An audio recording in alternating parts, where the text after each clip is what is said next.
So politics, religion and tribe have become sustaining the to support Israel's action termed as military campaign. Russia and China have taken a careful position due to their relationship with both countries. The questions begging for answers. Is the world helpless in dealing with this crisis that has brought serious humanitarian catastrophe, or geopolitical interests reign supreme while innocent children and women are being killed daily?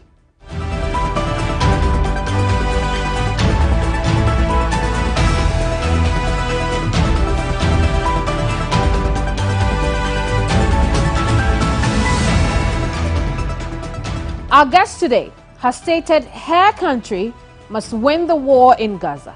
But to what end and at what cost?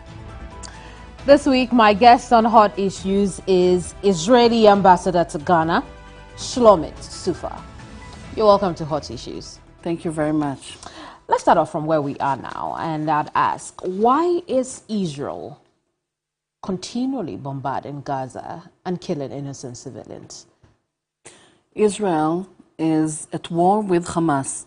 Hamas is a terror organization that has attacked Israel on October 7, a bit more than a month ago, attacked us viciously and indiscriminately killed some 1,400 people, innocent civilians that were just living their lives in the vicinity of Gaza or enjoying a nature party for celebrating peace and love. Mm-hmm. They killed those people, the terrorists killed those people in the most brutal and inhumane way you can imagine, in some ways that you cannot even imagine. And I will spare you the descriptions. Right. And they took back to Gaza with them 240 people as hostages. You're right. And our goal is to destroy Hamas in this war and release our hostages. And in the process of destroying Hamas, you're killing innocent Palestinians, including children. 10,000 so far. Over 4,000 children have been killed in the process.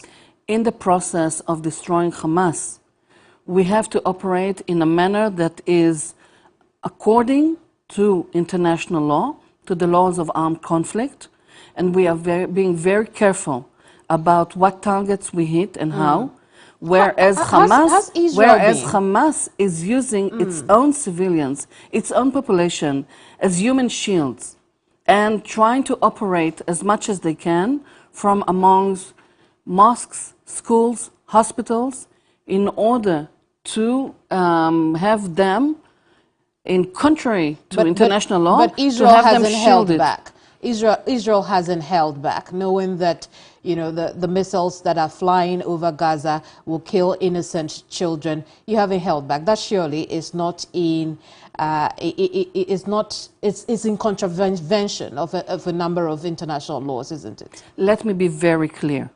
We are being very careful about the targets that we choose in order to have them comply with international law. Right. And every civilian that is killed is a tragedy. It is not our goal. It is not our intention. So let's talk about some of these targets. It is inevitable. You have the Al-Nusrat refugee camp, Khan Yunis City, Jabalia refugee camp, Al-Amari refugee camp, knowing very well that there are a lot of women and children there who are not Hamas.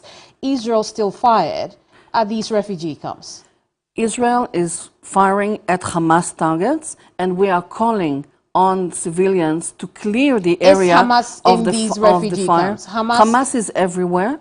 Hamas is everywhere because on top of everything that you may think you see as Hamas targets above ground, there's also a metro city of Hamas of 500 kilometers of tunnels that are using this, used by these terrorists, built and used by these terrorists to serve as terror tunnels, attack tunnels, infrastructure, command posts, everything. They have their protection, and they say it very clearly in interviews to international media. We take care, Hamas take care of their people only, and everything above ground, this is for the UN to take care of. They refuse to take responsibility of their own population. They refuse to let the people clear the war zone. They refuse to let them move south, where Israel is designated the southern part of the Gaza Strip as a free and safe zone for people to move, and Hamas is blocking the roads and maintaining their own people there in order to maintain them as human shields. Well, so let's just say that is the case with Hamas. We can also say that Israel has not held back, and perhaps there is no tact in how you're attacking Hamas, because in the end, innocent civilians are caught in the crossfires, 1,400 on your side. And then we have over 10,000 Palestinians who have been caught in this, have died. First of all, I strongly disagree. We are holding back, and we are, as I said, 10,000, we're being very careful. And who gave you this? Who gave you this figure? Where do you have this figure from? Is it not? From the Hamas-controlled Ministry of Health? No, these are reports that the UN is also backing. And how many of them are Hamas terrorists? Do you have any way of knowing? Well, you should be able to tell me that, since you had the intelligence that Hamas is embedded in these refugee camps, in these tunnels where you have blocked, and so you should be able to tell me how many Hamas within the 10,000 Palestinian within the 10,000 allegedly people killed, because we don't know for sure the numbers and the figures of civilians. We can say that many, many terrorists have been killed already, be them the ones that infiltrated Israel and were killed where the military, the Israeli military, was fighting them and pushing them back to Gaza Strip, and be it during the war that we wage on Hamas in Gaza. And this war is extremely important because we have had so many attacks by Hamas on Israel. And we say this is a justified war because we are implementing Israel's right to self-defense. The self-defense right and obligation to its citizens. Well, Hamas would say the same thing, wouldn't they? But no, they don't say the same thing. They say we will continue with the fighting, no matter how much blood is spilled, innocent blood. As of and they target. Please let me finish. They target indiscriminately as we speak. They're still launching rockets on Israel, trying to hit as many civilians as possible. Since October 7 until now, they have launched close to 10,000 rockets. And how many has Israel launched? 10,000 rockets. Israel is attacking very carefully military targets. But the data does not say so. Are you saying the data is lying? The data does not say so. The data says that your missiles are hitting indiscriminately, particularly refugee camps and places, hospitals and mosques where civilians are domiciled. Are you saying the data is lying? I'm saying that we are careful to make sure that the targets that we hit are military targets, and we are working with accordance with the laws of armed conflict. And every civilian that is hurt is a tragedy, but the accountability for this, the entity that should be accounted for this loss of life is Hamas. And how come no one is demanding this from Hamas? No accountability. They are in control of that territory. Why have they started a war that they knew exactly what will be the response of Israel? They don't care. So Israel won't take any responsibility for what is going on in the Gaza Strip? Israel is working and fighting in accordance with its rights to defend its citizens, following an unprecedented massacre of people that were killed, whether they were elderlies, Holocaust survivors, men, women, babies in their cribs. There are those who think that this is a crime against humanity. People women think that and girls Israel's and burned response. alive. I think that we've had more than our fair share of suffering, and we are waging war, so Hamas will not be able to inflict such horrors and pain on Israel and on Palestinians. because it is an enemy of both of us. There are those who think that this is no longer a war with Hamas. This is crime against humanity. This is Israel's move to cleanse the area of the minority Muslim group there. What do you say to those people? I would say that they are absolutely wrong, and it is a shame that Hamas is operating in a way that is maneuvering the international media to discuss the issue of the casualties instead of discussing the issue of the Hamas arming and operating within human shields, stealing fuel and provisions from their own people to their military use. Actually, you know, if they would allow those civilians to find shelter in those tunnels, people may be safe. But they will not allow anyone to use the tunnels. You know, it's just concerning to me that Israel wouldn't want to take any responsibility for the civilians who are being killed because of your onslaught on Palestine. No, they are being killed because we are operating to defend our people, and Hamas is not allowing them to clear to a safe area. Whose blood is it? Is it on our hands or Hamas hands? Despite what you're saying, we know 3 leading human rights organizations based in the occupied West Bank and the Gaza Strip have filed a lawsuit at the International Criminal Court. They're asking that Israel be investigated for apartheid and genocide. How is Israel processing this? Well, this is an absurd. This is an absurd where we have not even finalized the process of identifying the bodies that were mutilated and burned without being able to recognize. We have not been able to bury our dead, and already do you think some Israel's elements of response to the onslaught is disproportionate? Let's talk about proportionality. When you talk about proportionality, do you mean that in the way that it is described by the laws of armed conflict? People do not understand the issue of proportionality. It is not about the number of people killed in each side. You know that in World War II, there were about 8 million Germans killed in Nazi Germany and 400,000 Americans. So 20 times more number of Germans killed. Can anyone say that United States fought a war that was wrong? Can anyone say that United States should have been stopped in fighting Nazi Germany? Or people should understand the essence of fighting a genocidal, barbaric entity that is continuously hurting and trying to eradicate and eliminate Israel totally, drinking from the same well as ISIS, as Al-Qaeda. And who will stop it? Who will fight it? How can you reach any kind of understanding with such an entity that care for nothing and no one until they're able to implement their agenda? Right. So despite Hamas being in the Gaza Strip, we know that Israel is also, conducting some bombardment in the West Bank.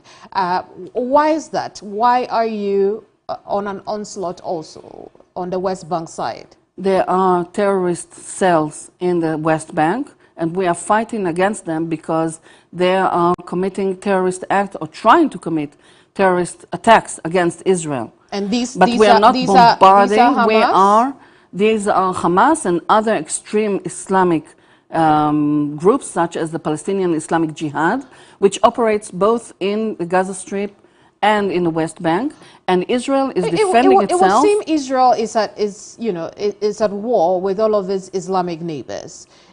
Isn't it vice versa, that all these Islamic neighbors should eventually now acknowledge, after 75 years of Israel's existence, it is high time that they understand and acknowledge Israel's right to existence, because this is what they're fighting. They're fighting our right to exist. Is it not Israel that first occupied the West Bank, which Israel knows very well it shouldn't be? Israel, first of all, is not occupying the West Bank. Israel is in control of the West Bank, but In 1948, the State of Israel was established. What happened in 1948? Who was in control of the West Bank? The control of the West Bank was in the hands of international waters, was it not? No. In 1948, after the War of Independence, Israel declared independence, and we became a state, acknowledged and recognized by the UN. At the same time, the territories that were designated by a UN resolution to become an Arab or Palestinian state, those territories, West Bank and Gaza Strip, were occupied, taken over and occupied by neighboring countries. West Bank was under Jordanian occupation from 1948 to 1967.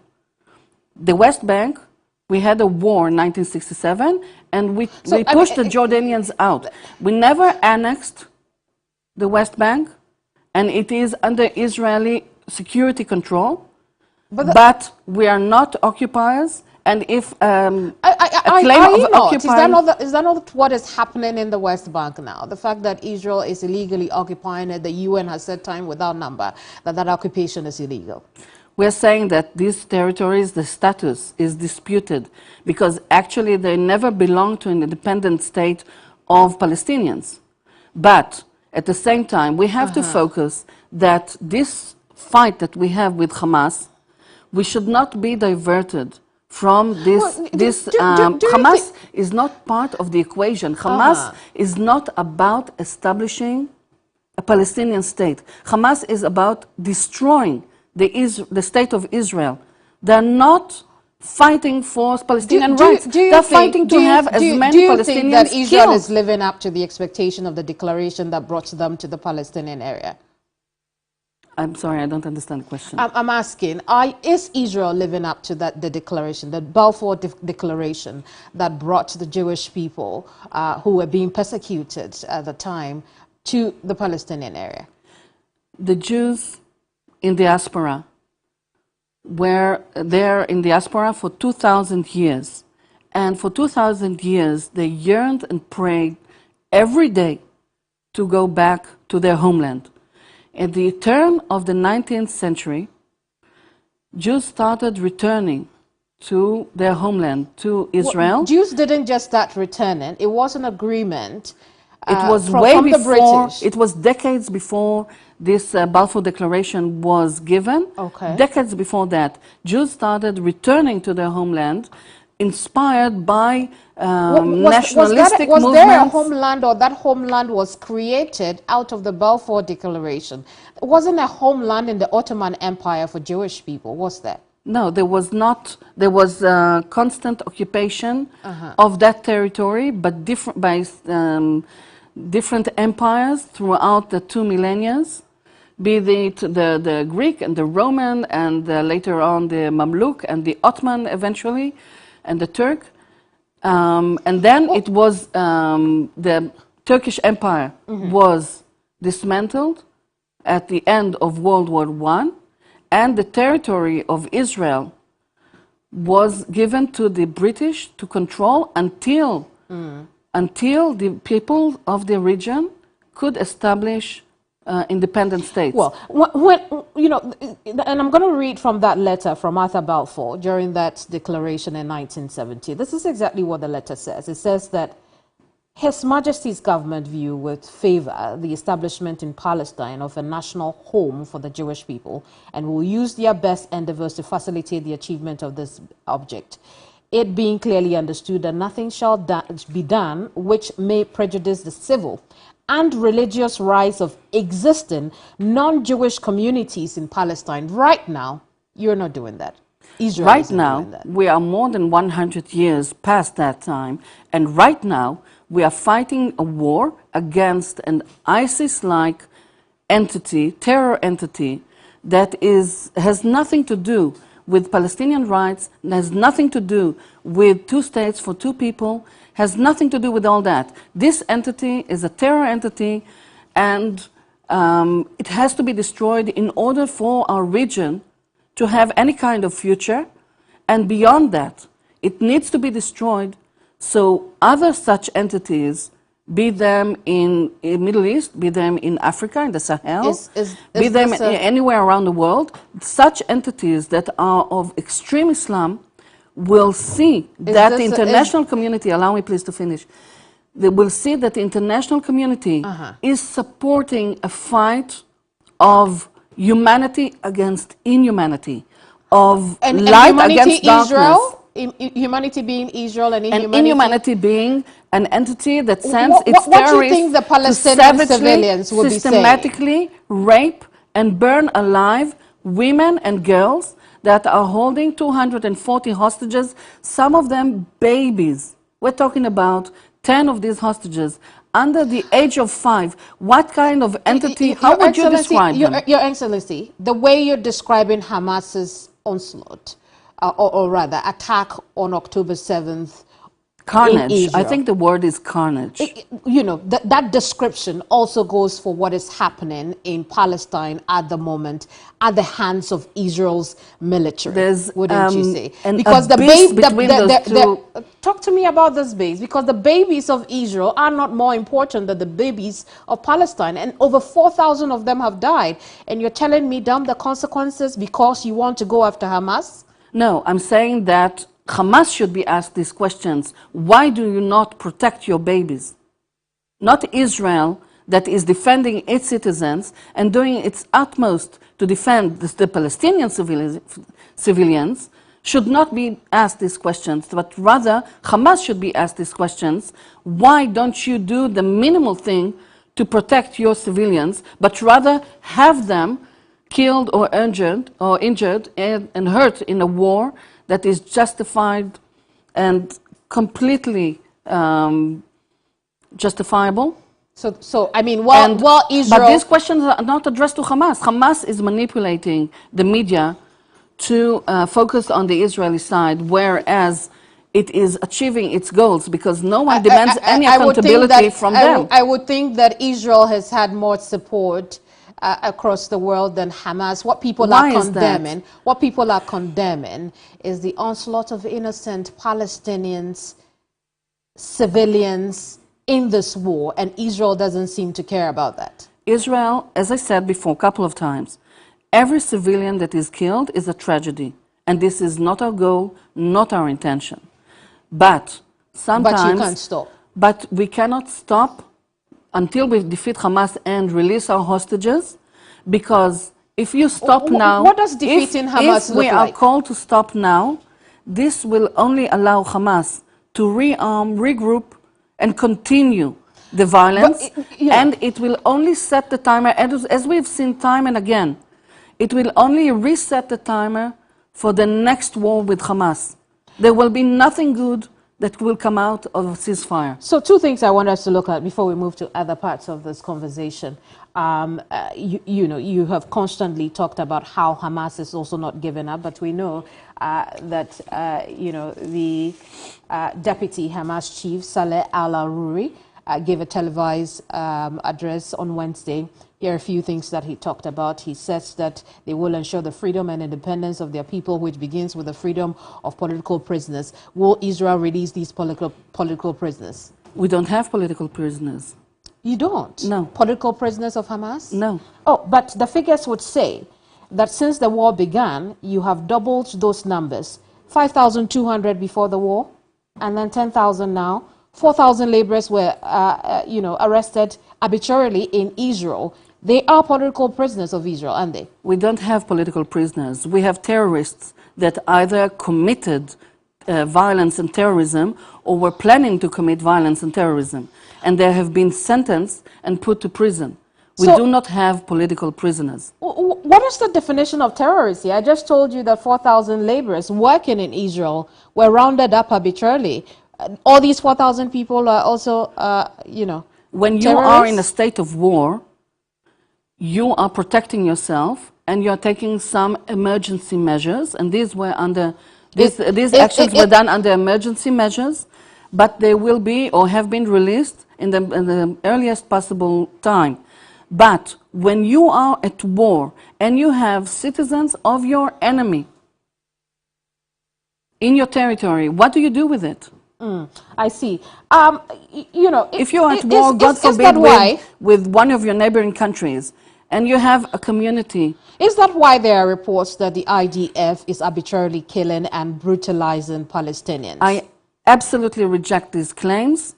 These are falsehood, and whoever is saying these accusations against Israel is just trying to spread lies. There's no arbitrary and indiscriminate. There is a very meticulous work of security that is being done by the IDF against terrorists.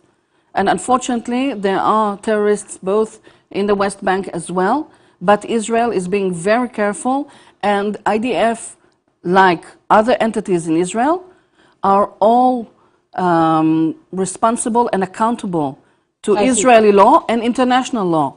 Unlike other entities that we're talking about, Israel is a state that is governed by law, is answering to the rule of law, and is obliged to international conventions. So let's talk about this again. These 4,000 laborers who reportedly were rounded up while working in Israel. How did Israel assess that these people were terrorists, or is just by association with Palestine? I don't know why we're focusing so much about 4,000 people that may have been detained, but I guarantee to you that their rights have been maintained. Where we have hundreds of people, some of them, as I said, elderly, some are babies. We have a baby that was taken hostage and when he was 9 months old and just celebrated his 10-month-old birthday party. If he is still alive, we don't know. Why is there no concern and no international call for the release of the hostages? Why are we focusing on other groups of people where we know that their rights are being maintained, where these people were deprived from the day of light, from any connection to the family, from connection to the Red Cross? So I'll tell you one of the things that has happened, you know, over the this week, over this week. Hamas has said that they're ready to give you your prisoners if you would give them their political prisoners. But they think that Israel does not want its people alive. It just wants to cleanse the area of Palestinians. I have nothing to say to such falsehood, and this is not worth even the discussion. We have a very clear policy which we have stated that at the end of the day, when we reach a time for negotiations, there will be a political solution to the conflict between Israel and the Palestinians. This is not the time for negotiations. This is not the time. It's not? No. It's not? But Prime Minister Benjamin Netanyahu says, give us our people and the war will stop. You know, Hamas is also saying that give us our people, we'll give you your people, then perhaps we could bring an end to that. Can you honestly compare women and children that were taken into the Gaza Strip and raped systematically to terrorists that are being held after trial in a prison? Can you compare between the two? What kind of world are we living in? Shouldn't all the lives that have been lost and damaged and destroyed matter in this case, whether it be a Palestinian life or an Israeli life? Maybe they would matter more to their own, the entity that controls the Gaza Strip. But they don't matter to Israel. Continues to launch rockets on Israel as we speak. If those lives don't matter to Israel.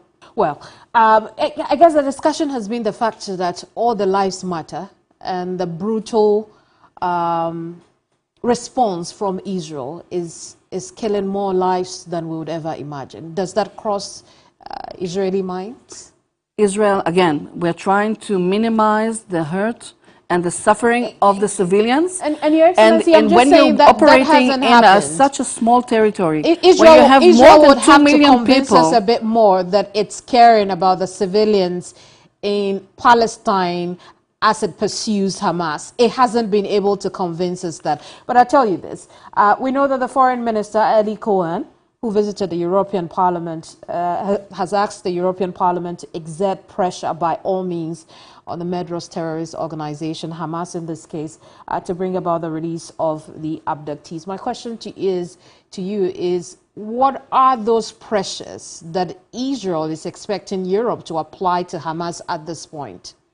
Well, Hamas has been declared as a terror organization by the United States, by the UK, by Canada, by the European Union, and many other countries.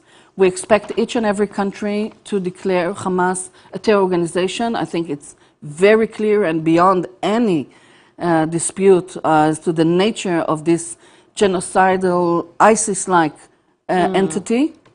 And we would like to see our friends also monitoring, fund transfers and money transfers that are camouflaged as all kinds of relief funds, but actually provide support and financing to Hamas. The war is no longer against Hamas alone. We're seeing Palestinian civilians, I come back to that point, being caught up in the crossfires, being exactly killed, what you said. Being killed. They are being caught up. They are not a target. We are not fighting Palestinians.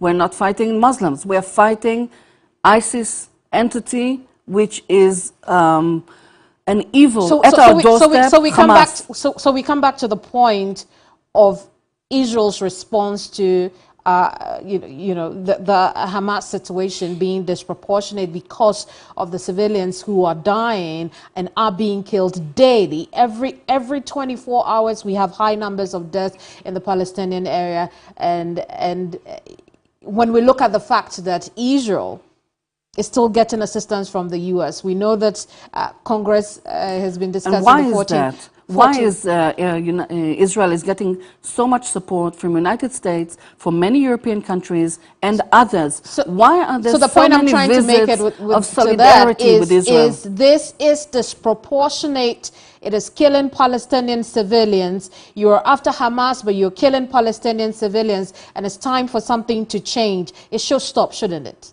It will stop when Hamas is defeated, because as I said before, what happened before October 7? What happened on October 6?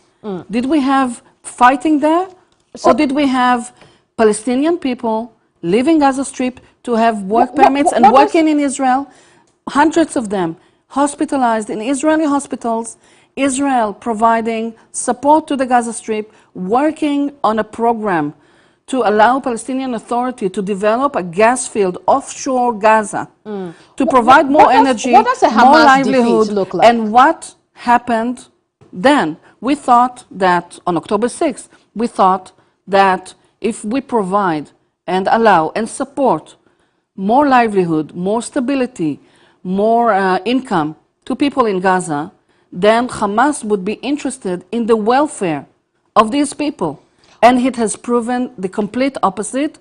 On October 7, 6:30 in the morning, when thousands of terrorists raided Israel, and so how much is enough? How much do you have when you have hundreds of women burnt alive, so now pregnant women Israel is slashed angry. open and taken their babies out of them? And Israel is hurting. Israel is hurting and angry. And it shows in the kind of response is hurting and resilient to the Hamas attack. What does a Hamas defeat look like?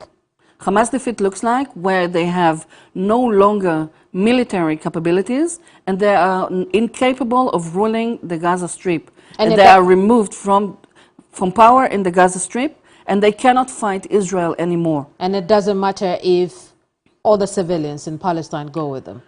God forbid, this will never happen. That's where we are going. That's where we are going. This is absolutely the opposite. If you would think about how dense the population is living in Gaza Strip, and you see the number of casualties, of which thousands are terrorists, you come to a point where you see that the figures and numbers, as painful as they are in terms of civilians, are very low. But when you take into what do account, the numbers really say? We know that. Let me give you a comparison. Just a model. When the coalition of states fighting ISIS fought ISIS strongholds in Mosul and Raqqa, in Iraq and Syria,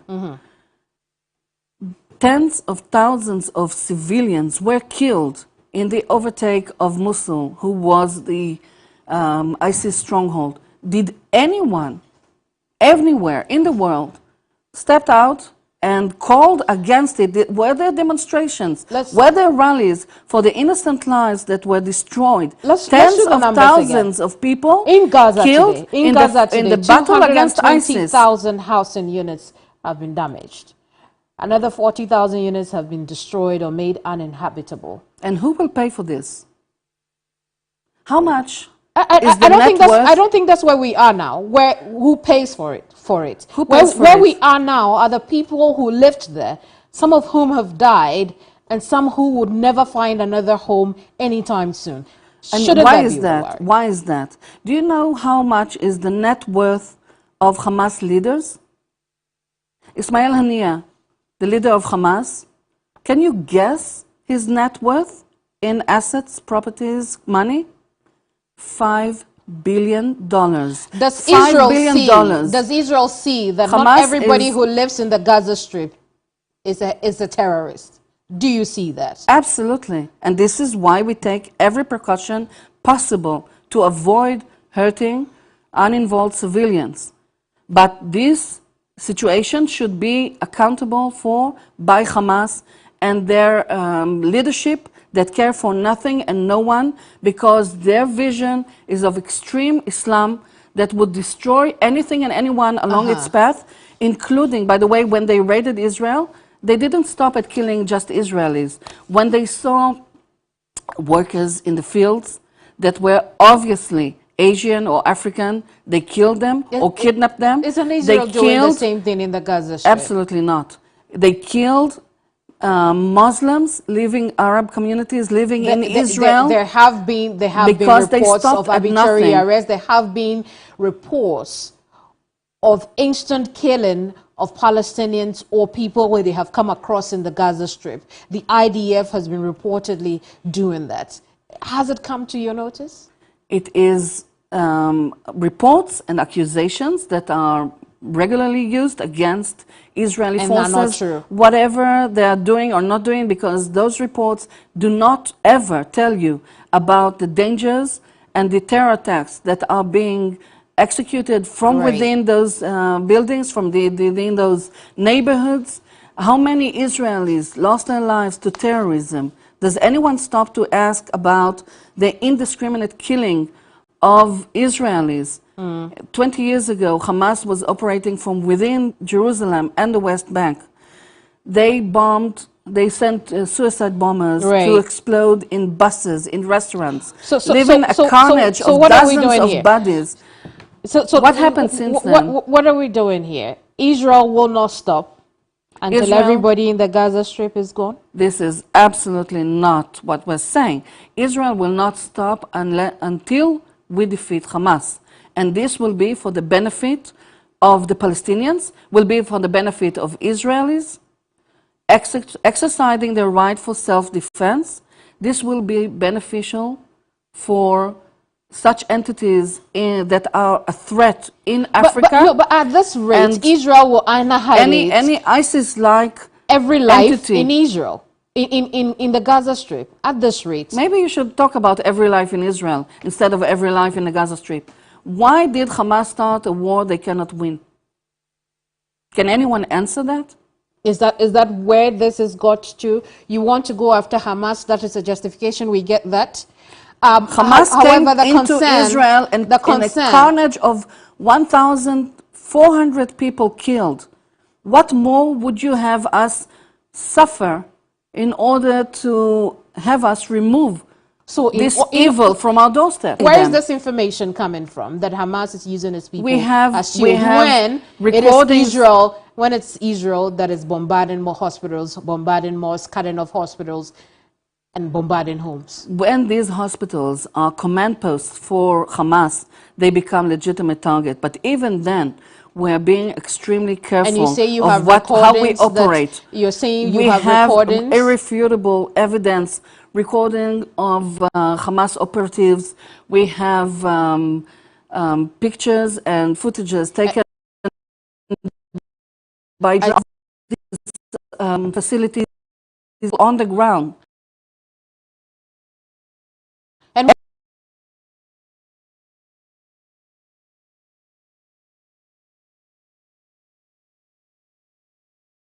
entrances to tunnels. Hamas is using its people as human shields? They're saying that a Hamas operative is talking over the phone with a friend or a colleague and saying, I can enter the hospital anytime I want because the tunnel is right underneath the hospital. So they are admitting in their own voice. In order to get to the tunnel, Israel will bomb the hospital. Israel will do everything possible to avoid from hurting civilians, hitting such targets as hospitals. They are extremely sensitive, and this is exactly, by the way, why Hamas is using them. They're using ambulances that are also protected by international law to move around in the Gaza Strip, shifting terror activists, terrorists, and weapons and ammunition, using those ambulances because they are protected by international law. So they are abusing international law, they are abusing their own people, they are abusing the international media. I see. To have all these questions addressed at Israel, whereas they get away with murder, literally. So, despite what you have said, we know that in order to go after some of these tunnels, Israel has had to go after hospitals and residential. Can you give me an example? Residential properties. I would. We know that, and again, I came up with the Al Nusrat refugee camp, the Khan Yunis city, Jabalia, Al Amari. These are all places. These are not hospitals. These are not. These are all. Is it the case that you do not know that bombs have hit hospitals? We know that as of Wednesday, 18 hospitals had been cut off. You know that. Cut off from the rest of the city. There is no access to these hospitals. There is no humanitarian aid reaching these hospitals, even though they need them, because Israel was going after a tunnel. And why are there still people in these hospitals? Where should they go? Down south. Where you are still bombarding. We're not bombarding the place where we have designated as a safe zone. I see. And maybe they can find refuge in the tunnel. But why is there no shelter against bombs anywhere in Gaza where all the terrorists are protected and safe underground? Is Israel worried? Is it not the worst kind of cowardice? I see. So how many Hamas terrorists does Israel think it has killed so far? We don't have an exact count. We think that over 3,000, maybe more. But it is difficult to know because they are also using civilian clothes to infiltrate and camouflage themselves as civilians. So when you're saying civilians are killed, how can you actually tell how many of them were really civilians? And we've seen with UN reports that were issued after previous escalations with Gaza, that first they would say, oh, 70, 80% of people killed were civilians, and then after the true figures, these kids babies were not babies, but after the true figures were investigated more thoroughly, and after Hamas would release more information, you would see that the ratio was completely different and Israel much higher worried? on the terrorist side. Is Israel worried that this could degenerate into a regional war? We are worried, and we do not wish to see this escalating into a regional war. But you're on the offensive with Lebanon, with Jordan, aren't you? We are on the defensive with Lebanon. We are not in war against Lebanon, and we hope not to be in war against Hezbollah. The entity that is actually pulling the strings here is Iran, because Iran is trying to engulf Israel with a couple of fronts to see us bleed as much as possible and maybe be destroyed. So that's why they finance and they coordinated with Hamas and Palestinian Islamic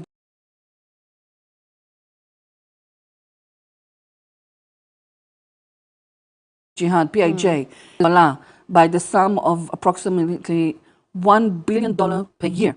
Hezbollah has now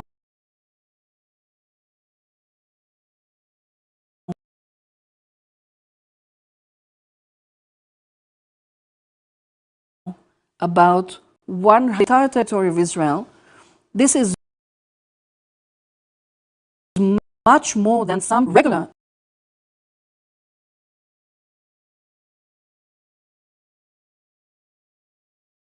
have all these militias in Syrian territory, and finally the Houthis in Yemen that has already tried to attack Israel 4 times with cruise missiles. Right. Why would the Houthis in Yemen, thousands of kilometers from Israel, why would they try to attack Israel? Indiscriminately, by the way, 3 of these attacks were intercepted, and the 4th one, the missiles hit targets in Egypt. Are we trying to prevent a regional war? Absolutely. Is there another entity that are trying to reach and bring to escalation? Yes. Is this a religious war more than it is a war for economic and political independence? It is a religious war when it comes to Hamas. From Hamas' perspective, not just any Jew, and it is clearly stated in the covenant, any Jew should be killed. They want to see the destruction of Israel, and they want to establish an extreme Islam entity, Daesh-like, ISIS-like caliphate, and they will kill anyone in their path, be it Jews, Christians, moderate Muslims, and whoever it takes. What is it for Israel? What is this war for Israel? This war for Israel is about eradicating an evil that we cannot continue to suffer from, and people have to understand that October 7 for Israel is the same as 9/11 for the United States. But when we're talking about the ratio between the number of casualties, we're talking about thousands of people injured, 1,400 killed, and 240 hostages. In terms of size of population, it is even greater than what U.S. had to suffer on 9/11. And this attack is a game changer. We are saying no more Israelis suffering from decades, 20 years almost, of continuous attacks and rockets launched by Hamas against Israel. Well, and we're saying enough is enough. The Palestinians will say the same thing, that October 7 was a response to provocation from Israel for a very long time. Provocation of wanting to take over the Gaza Strip, provocation of wanting, of attacking their people, which we've had reports of every now and then. I think the facts, we need to understand them completely the opposite. Israel was in control of the Gaza Strip between 1967 to 2005. We had military presence there very heavily, and we had some 20 localities, villages, kibbutzim, placed inside the Gaza Strip. In 2005, Israel has decided unilaterally to withdraw every and all presence from the Gaza Strip. Right. Israel has decided to take back all the military, all the civilians. We took the dead from their graves. How was Israel domiciled in the Gaza Strip? We cleared the graveyards and we left all the facilities, the greenhouses, the houses. We didn't bomb them. We left them there to be used by the Palestinians. The only thing that we got in return was a terror state, a terror entity that continuously trying to kill as many people in Israel as possible ever since Hamas took over in 2007. Israel is not present in the Gaza Strip, does not have any desire to take over the Gaza Strip, and we are trying to protect our people as it is our right under international law. Indeed. Okay, let's talk about the fact that, there have been calls for humanitarian pauses in the war, something Israel has not heeded to. How is Israel receiving these calls, humanitarian pauses? So we are now discussing this issue.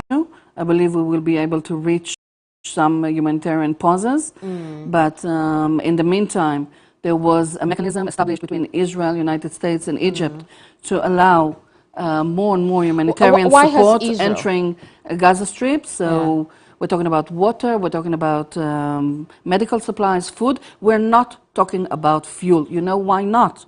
Because Hamas is using the fuel for the generators to ventilate their tunnels. I see. Over here in Ghana, we know that some MPs in Ghana's parliament have voiced their discontent and displeasure at Israel's response to Hamas and its impact on the Palestinian people. How is Israel viewing that move by these MPs? First of all, I would like to remind you and our viewers of the very clear statement given by the government of Ghana on October 8, condemning Hamas for its murderous terrorist attacks and providing condolences to the victims that were killed during the attack. So it is very important to bear that in mind, that Ghana understands Israel's needs. Ghana understands the challenges that Israel is facing in fighting Hamas and in fighting this war. And we are in constant conversation, constant dialogue with the government of Ghana to explain and to demonstrate what Israel is doing, Ghana has also gone on to vote for a humanitarian pause in the war in Gaza. How is Israel viewing Ghana at this point? You feel betrayed? On the contrary, no. This is we appreciate Ghana's government policy, and there are many nuances that we are in constant dialogue over. There are many elements. This is a very complicated, challenging situation to Israel, to the region. The government of Ghana understands that perfectly, and we are in constant dialogue, as we said, about those nuances where Ghana has voicing its own concerns and perspectives on the situation. But this is an ongoing dialogue, as it is always the case between very close friends. Why has Israel been against humanitarian pauses? Israel has been against any kind of pause because in the, when you're operating and you have a war, waging a war going on, there are some points where you just cannot stop. How is this affecting diplomatic relations between Israel and particularly countries that have voted for a ceasefire? So unfortunately, we saw that some countries have decided to call for their diplomats back to the headquarters for consultations. I think this is the opposite of what should take place, because when you have two countries that have diplomatic relations and they have disagreements, even strong disagreements, this is the time for diplomacy. This is the time to address those issues, to engage dialogue, and not to recall the diplomats back. This is they should have done the opposite by having their diplomats engaged. Can you understand why some of these countries will be calling for ceasefire and, you know, churning out in their diplomatic relations with Israel? Can you understand why? Because they feel that crimes of humanity are being committed against the people of Palestine. With all due respect to the feelings, we have facts, and the facts are that this is not taking place. The facts are that Israel is a law-abiding democracy, and in order to maintain our legitimacy and to maintain the legitimacy of this war, that it is difficult to find a more just war than this one, in order to maintain all this, we have to be extremely careful of what we do and how we operate. So all these feelings and calls, maybe they should have a reality check with what is actually done by Israel. I see. What would it take for there to be a ceasefire, as far as Israel is concerned? The defeat of Hamas and the release of our hostages. Well, so we know, I told you earlier that Hamas is saying they're ready to give you your people for their people. Is this something that Israel will consider to bring some sort of silence to all the bombs that we're hearing? Israel will not consider this, and we have seen time and again then in previous such exchanges between kidnapped soldiers that were taken and held by Hamas or Hezbollah or other terror groups in the region, and we were agreeing to release terrorists from their prisons in Israel. The only thing that we saw be it after a couple of days, weeks, months of years, we saw more terrorism, more violence, and escalation between us and those terror entities. Because once they are being reinforced by the terrorists, no calm and no peace will prevail. So if that Hamas... the next round of escalation and the next time that Hamas will plan to, again, raid and slaughter Israelis. So and we will not have that. If that Hamas overture of returning your 240 hostages for some of their prisoners so that this could subside, it's a no-go area for Israel, then we expect more killings in Palestine, shouldn't we? We should expect Israel to be allowed to fight this war, both for its own sake and security, but also for the sake and security of the region. So there's no end in sight? There is an end in sight, an end for Hamas. And how, I'm trying to understand what that end looks like if we continue to see Palestinian civilians die in this process. Why don't you ask me about the Israeli civilians that are hiding in shelters all over Israel because of those rockets that Hamas keeps on launching against them, trying to kill them as much as possible? Why is there no discussion about the rights of Israelis? The center of the war now is in Gaza. We know that the IDF has said that the center of the war was in the kibbutzim and villages that were burned. But now it is. If you visit Israel, you will see. There has been wide and far condemnation of Hamas's attack on October 7th on Israel. And that's where it stops? So we are condemning Hamas and let's move on? No, that's it? I don't think what happens next? What happens to the 250,000 Israelis that are currently being displaced inside Israel because they cannot return to their homes, they cannot continue to live next to the Gaza Strip, and there are internally displaced people within the country? Isn't that a sign that the war is hurting both sides, because 1.5 million Palestinians have also been displaced? So the war is hurting both sides, and Israel must call a ceasefire at some point. War is not easy. War is not desired.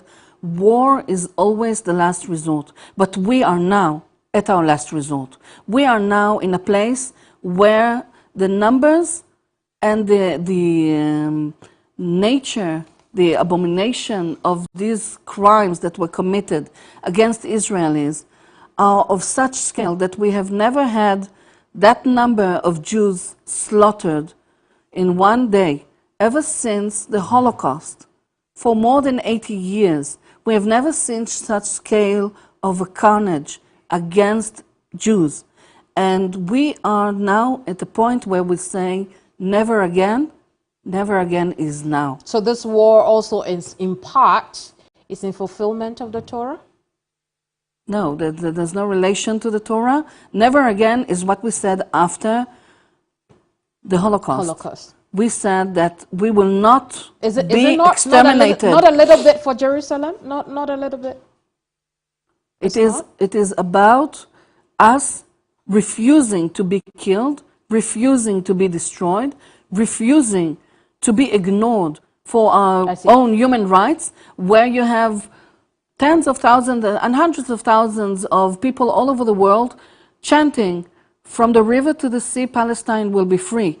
This chanting means the destruction of Israel. We're talking about 9 million people that will be destroyed if this dream comes true. What about their rights? What about their right to be protected? Maybe then their right to life? Maybe then Israel and Hamas should cease fire and come to the table to talk.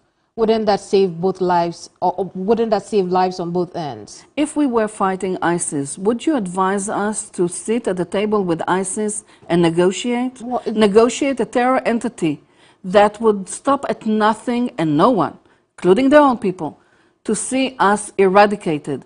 The conversation, the dialogue between the executioner and the victim, what do they have to talk about? Excuse me for my cynicism, but the only thing they have to discuss... They have been referred to as a terrorist organization. Referred to or internationally acknowledged as and designated as terror organization, And the only thing left to discuss between the executioner and the victim is the arrangements on the funeral.